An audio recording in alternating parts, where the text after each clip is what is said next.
YCP అధినేత మాజీ CM Jagan ఆధ్వర్యంలో రాష్ట్ర వ్యాప్తంగా 175 నియోజకవర్గాల్లో వైసీపీ వెన్నుపోటు దినం కార్యక్రమం నిర్వహించామని తెనాలి మాజీ ఎమ్మెల్యే అన్నాబత్తుని శివకుమార్ అన్నారు. కూటమి ప్రభుత్వం అధికారం చేపట్టి సంవత్సరం పూర్తి అయినా ఇచ్చిన హామీలను నెరవేర్చలేదని మాజీ ఎమ్మెల్యే ఆరోపించారు. వైఎస్ఆర్ పార్టీ అధ్యక్షులు జగన్మోహన్ రెడ్డి గారి నాయకత్వంలో ఈ రాష్ట్రంలో ఉన్న 175 నియోజకవర్గాల్లో వెన్నుపోటు దినోత్సవంగా 175 నియోజకవర్గాల్లో ఈరోజు ఎందుకు చేయాల్సి వచ్చింది అంటే సంవత్సరమై ఇంతవరకు అమలు చేయకపోవటం. మరి ముఖ్యంగా ఈ వెన్నుపోటు దినోత్సవం సందర్భంగా తెనాలి ప్రజలు, తెనాల్లో నివసించే ప్రజలు, తెనాల్లో నివసించే రాజకీయ నాయకులు ఇంకోటి కూడా ఆలోచించాల్సి వస్తుంది.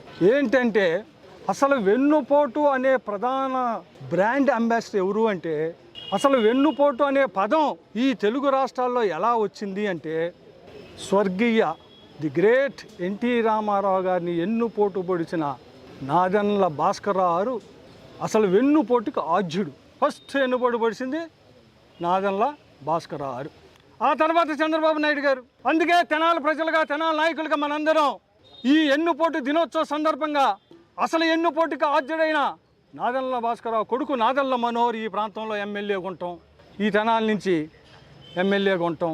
అధికారంలో రావటం కోసం తెలుగుదేశం పార్టీ, అలాగే కూటమి, జనసేన, బీజేపీ అందరూ కలిసి ప్రజలకు ఇచ్చిన హామీల్ని వెన్నుపోటు పొడిచారు.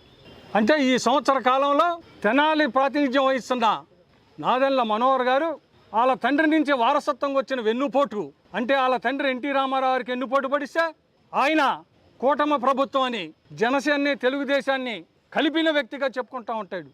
చంద్రబాబు నాయుడు గారు ఎన్టీ రామారావుకి వెన్నుపోటు పడిస్తే పవన్ కళ్యాణ్, చంద్రబాబు నాయుడు, బీజేపీ అందరూ కలిసి ప్రజలకు వెన్నుపోటు పొడిచారు.